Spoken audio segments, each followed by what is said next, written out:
Do you want to see how we can use an OTA to our benefit? Hi, I'm Chandrika Sultania, a startup entrepreneur, an incidental hotelier, and the owner of Imperial Park, which is a boutique hotel in Gurgaon.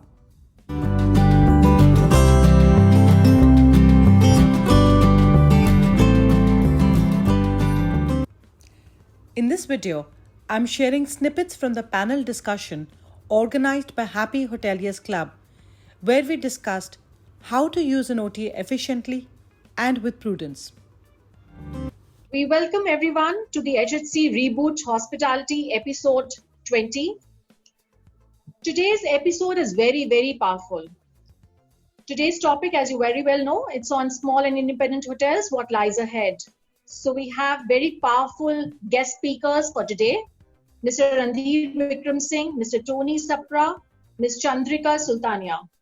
But what's your take from the OTAs? What percentage of business do you really get from the OTAs? Not more than 18 to 20. There have been times where we did 2%, moved to about 60%, and then finally sanity prevailed and I said, this is not where we want to go to. So you are not an OTA, you're not somebody who feels that OTA can be a positive tool in your hand for your sort of a property? So I would say that a judicious usage of OTA is necessary. What does an OTA provide? Let us try and understand that. An OTA provides an option to a customer. Do you want to become an option or do you want to become the choice for your customer, for your target audience? Yeah, but honestly, as a 20-room hotel in Gurgaon, you have two advantages. One, you're 20 rooms, so you can be boutique, exclusive, etc., etc. But at the same time, without any marketing spread, without any brand positioning, can't OTA be your friend in times like this in getting you a much wider reach? Especially in today's time, Himmat, I would say what guests need today is constant reassurance, and that doesn't come from the OTA. Okay. So no, let's look at these times. Because COVID is 3 or 5 months more, 1 year more, COVID is away. So let's just look at a normal situation. Would you consider OTA as your friend, or do you think no, this is something I can stay away from? No. So I would put it, Himmat, that a judicious usage of OTA is what is needed. Use it as a tool, be prudent. Do not rely excessively on that. That's not what hoteliers and especially smaller property hoteliers would want to get into. In fact, Mr. Manoj Srivastav has a question. He's from the aviation industry and he's a very senior person. Hi, good evening, everyone. This is Manoj. Just listening about OTA and about the hoteler, how much they can sell through using the OTA panel or OTA platform. Very simple question, because airlines also selling the inventory using OTA. My question may be very blunt. OTA selling all the inventory about the hotel, holiday package, and aviation flight tickets and all the last so many years. But how we can see the OTA? They are helping us to industry or they are abusing the industry? Anybody can answer. Manoj, I think it is all a matter of considering it a bane or a boon or walking the midline. You have to have a judicious usage. You have to have a strategy as to what kind of business would you want to be catered from the OTA, during which part of the year and which part of the day. You have to have a very clear strategy. None of these are all techniques and tools available for us to better our business. The whole point is, how do you use them? That is where your strategy would come in. Yes, they are going to reduce their rate because OTAs is a matter of the number game. And if you don't want to be a number game, you have to understand how much do I want from them. How would you want yourself to be branded? As a hotelier and someone who did not understand the hotel business, I have not gone into dynamic pricing. I have relied less on OTAs, and I feel the establishment of a brand is so much more important to have a connect with the kind of people or the audience that you would want to associate with. So my simple take on this, a very judicious usage of the OTA, and they're needed.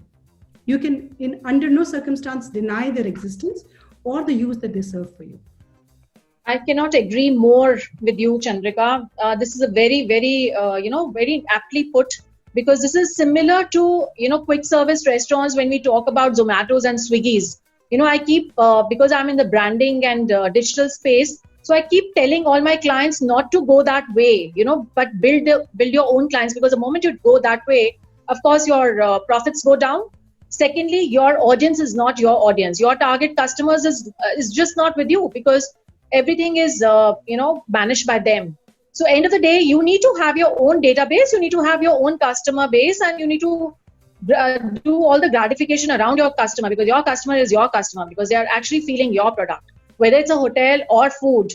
So minimal usage and creating a brand is very, very important. Might take some more time, but then I think some support there, but mostly your branding has to be up there.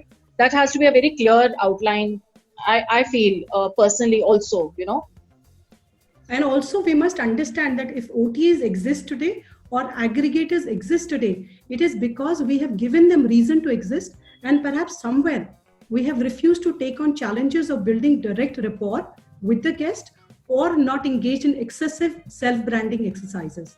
That's where we've lacked, and we've just jumped the bandwagon and taken, we wanted to leverage our reach through them, yet we don't want to credit them with the smaller yield that they also need to take away. It has to be a fine balance, and there are no free lunches in this world. So please use it very judiciously. Manoj, the clients which you get from OTAs, yes, you are right कि वो कम दाम में मिलते हैं हमारे को, the prices go down. But if you know how I use OTAs in my hotel, I use OTAs as a client acquisition mechanism. Now, when I say I use it like a client acquisition mechanism, the client which I have acquired, has a longer shelf life than just one time. If I, on an average, one of my client gives me 7x revenue over the next 15 months, be it a referral, be it they're coming again. So, अगर मैंने 1000 रुपए का एक room बेचा, just giving an example, 1000 रुपए का एक room OTA को बेचा, that client, if I handle property, will give me a 7,000 rupees revenue. So that client which I acquired actually gave my brand $8,000. So if I look at that way of acquiring clients, then it's okay. But if I'm looking at just one time कि मैंने 1000 रुपए का कमरा बेच दिया and every day I have to acquire new clients and don't handle the old client, then OTA is of no use. I have had clients from OTAs coming to me who came to me 3 years back. And now they don't go to OTAs, they buy every year from me directly, and they have sent me at least maybe 50-20 clients. And those clients, they can come and they say कि उन्होंने refer किया and वो तो आपके बड़े अच्छे दोस्त हैं, आप हमारे को discount दे दो. When we track back that client, it actually came from an OTA which OTA sold our room, which we sell at 12,000 rupees, was sold at only 4,000 rupees.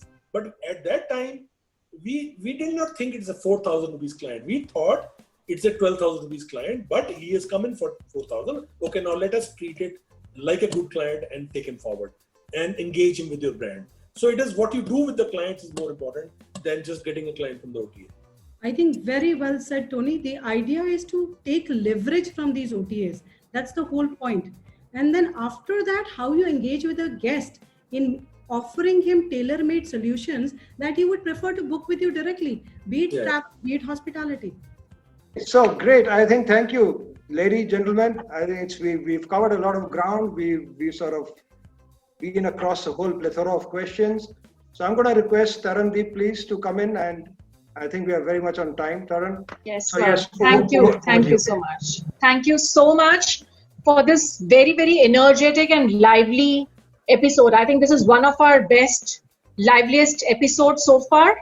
Unstructured, but had a lot of takeaways. When Mr. Himmat Anand told me that I want to have an unstructured stuff, we didn't really know how it will go, but I think it has gone really well with very, very, I would say, valid points from the speakers. And I think there has been a lot of takeaways for the participants as well. Well, that's all for now.